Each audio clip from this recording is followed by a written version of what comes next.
Hi everyone, welcome back to another pass. I'm working on Collin,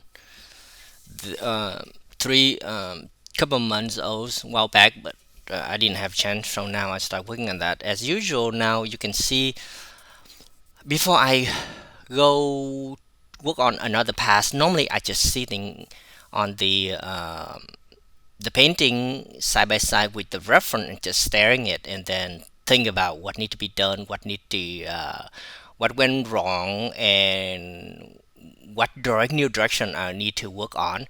So as you watch, if you watch the other video, another pass on this previous pass on this pass, you will see that I decide to add the blanket wrap around this to, and also the lace on top of the head to direct the eyes into the face, and also drag out the color balance around the environment.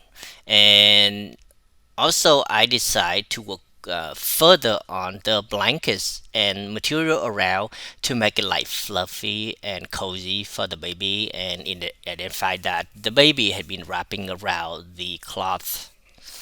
So at first pass, I look in there and I decide work on the blankets. I didn't know then what kind of blanket, what material I'm using, but eventually at the end I went with the kind of like weaving material that give more detail as well as like feeling cozy for this type of material. Now as you see right now, I use the like dark color and identify more edge on that cloth around the face as well as the on the blankets. Based on the rub stroke I have on the blanket, I went further, define a little bit further, and add darkness between those weaving tube to pop out the shape of it. Up there, yes, I adding a design. Well, there comes some kind of blanket, different material up there. Can kind of like deform based on the board, the head pushing in, and I decide to add folding of that material around that. This is the I'm talking about the line when I'm working on the portrait. I use line, value, and color, and that's the line. I need to define where the folding going and what direction, what does it have, and etc. So that's the process I'm working right now. See that right in the corner right here. I said, well, the mass is too big. I need some kind of like folding material, folding cloth wrapping around the shoulder, and so I add a little bit. Those line right there is that identify where the folding, and then after that, probably I'm going to add shading in there, make it softer, and how the 3D shape going to wrap around that. What else? What else working there? See, look at the blanket around there, and it's kind of like you get an idea how the material going to do that, folding around that. Probably later on, I will add more detail on that, define the shape, and also material. Right now, it's just like some kind of cat cloth and folding direction with color. At the bib in the reference doesn't have anything. I think some kind of like a detail in there, but I thought I needed detail in there to like add more interesting on that really big mass of the white on the under his face. So I decide, well, just add his name there, like kind of like no embed in there. I don't know what the term they use it, but kind of like material have been embedded in there and kind of emboss into there. So that's why I use color red, and right now I just punch the highlight of the dark around there, around the border of the letter, as well as the material inside the letter to pop out. So use that. Soften it out around the letter, outside of the letter, so it feel like the white material outside being like pinching, use because the process adding that. Well, I thought, well, in that moment, I was like, well, I need some kind of highlight pop out surround the face, and that material feel like had been make it more 3D shape of that cloth popping out. And then I used a very small brush with the darker color and went into detail of exact identify where exactly weaving. I'm sorry, weaving had been like going in and out each other right there. Uh, I need to look. I need to know exactly where that how it go, and then when I identify that, I will go back and add 3D shape, kind of like go under, go on top, thing like that. Because that part of it is really in front of uh, the painting, kind of foreground, and either you do very clearly and or you blur it out. Um, so is you focus on the face. What I'm thinking is probably later on I will make something kind of like fluffy and blurring, but in order to do it correctly, I need to establish actually the structure of that blanket first. So that's what the process I'm doing right now. Look at this like block out I have earlier, and if I okay, where does it go? Where the tube go? Is that go to that under this under that? So that's the process I'm doing right now. It takes some time, but it would help a lot. Um, yes, and yeah, and you see now I'll go back with the darker color and go into the shading and make it like you see it's where's it go and more 3D shape pop out and it go under and go over and things like that. So that's the pass for that. Darken it out. Then probably after this I will go to make it soften it out a little bit. See that couple like blurring out a little bit the line I add earlier. I don't want it the light so clear and then make the whole thing is so so harsh. What else in there? The face right now is it really already been like couple days and dries and probably yes I decided to work on another pass on the face. um, this process is really important and take time. It's not a lot. You see that my brush is really subtle of the paint, and I just use like highlight that. The process. This one, old master calls scrambling, and scrambling is the technique is using dry brush. We call now is like basically highlight is to make its 3D objects pop out more. So and the face maybe right now is couple of flat and in reference is the light come from the left side of the painting right now, and it need to be add more light on that side, and that's what I'm doing right now, and also build up 3D shape of the face. This process take a lot of work and very important to make the face interesting, more correctly as well too. Uh, what else? Yeah, go. I just go ahead. Yeah, the process right now is I just looking through reference constantly and compare the value between different part and find out how that light.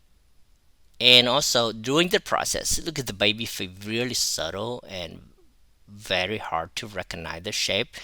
I use the 3D's knowledge that I understood about the face structure and provide a lot of information I don't even see on the reference. If you haven't checked out the video I did on the 3D face structure of the face, muscle on the face, just check it out because that to me that's I think is very important knowledge for the every every portrait artist to understand, because oftentimes we run into the problem. We don't know what's exactly going on that area because the value change so subtle, and because you don't see with the eye. Sometimes you have to use the brain to figure it out with the knowledge about the 3D structure. So uh, yeah, that's again. I went to left side, add a little bit light right there, so make the left cheek is pushing out a little bit. Saying the left cheek had been pushed again, that bit right there, make it like lighter up in reference. You can see as well as there's a reflection called bouncing light right there because of the white material right there. Punching up the nose make it more pop out, and I know that when I do this is I know this will be another pass or even another two pass for the face.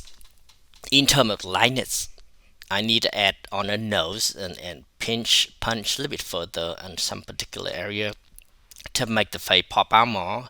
But overall, I just want to slowly build it up. Is the way I always work on my portraits. The way is slowly build up, slowly build up. It's not just try to achieve one particular right away in that first pass. And the way if you're familiar with my work, I always work in the passes, different passes before the portrait done.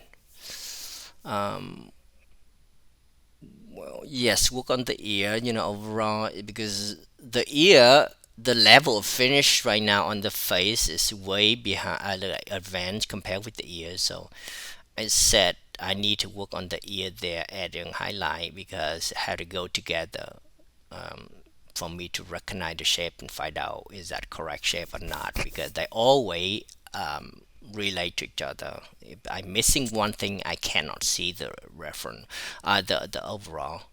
Um, the point for me when I'm working the portrait is not just like copy exactly what you see. Yes, you had to copy exactly what you see. Yes. However, that's not all it is. You need to make it better. And a lot of time, photo never come with the very good.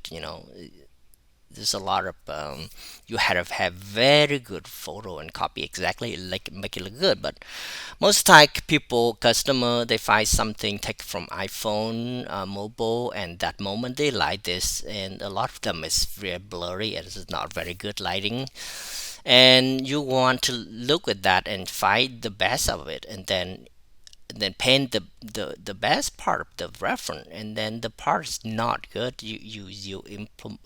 yeah, improvise and make more interesting. That I think is the old master always this, because they didn't have the camera, so they didn't paint direct from copy from the reference photo, but they used the real model, and they did a bunch of sketch to get familiar with the subject, and then they go back to their studio, and then they work on the based on their sketch. They use reference sketch. However, because of that, they never look like real photo, even how much realistic they look, the painting look, but they always look like a painting, and that's the part of it, the beauty of it. People want to have a painting done, but if they want exact, to me, my opinion, if they want exactly like the photo, they can go to any printer and then blow it up, and if they want a canvas, they can print on a canvas. So the artist, I think, the thing is need to find the best of the reference, and then copy that, and also take away the part that is not good in the reference, and then implement in there, make it interesting. Right now, I'm working, trying add on add on the darkness. Right now the sun keep falling in, but anyhow, I start adding another pass, and on in terms of dark shader in the fade to helping with the 3D shape pop out more. I work earlier, you see I using highlight and bright color. Now I go to another pass for the dark color, dark area. I work on the lips, and earlier you can see the whole face is bright except those eyes, two eyes right there. So I think it's time to add, bring out the dark values, spread out the face, just like in a reference, and that how the I'm working right now on the nose and the right hand lips. And earlier I work on the mouth and identified the lips are like more sticking out and red color in the lips as well, and work on the nose right there. Make it the nose darker and identify more the nostril shape, thing like that. So that's it for this pass. I think there'll be a lot of another work. I need to work on this one at least three more pass before the complete. As you said, I work along there and I come improvise along my process. A lot of stuff I didn't know and working uh, and continue to add on and make decision along there. Next one probably I will work on the define the cloths around the face and identify more and go into more. But stay tuned for our next process and hope it will have you some interesting information and understand how my work is. Thank you. Bye bye.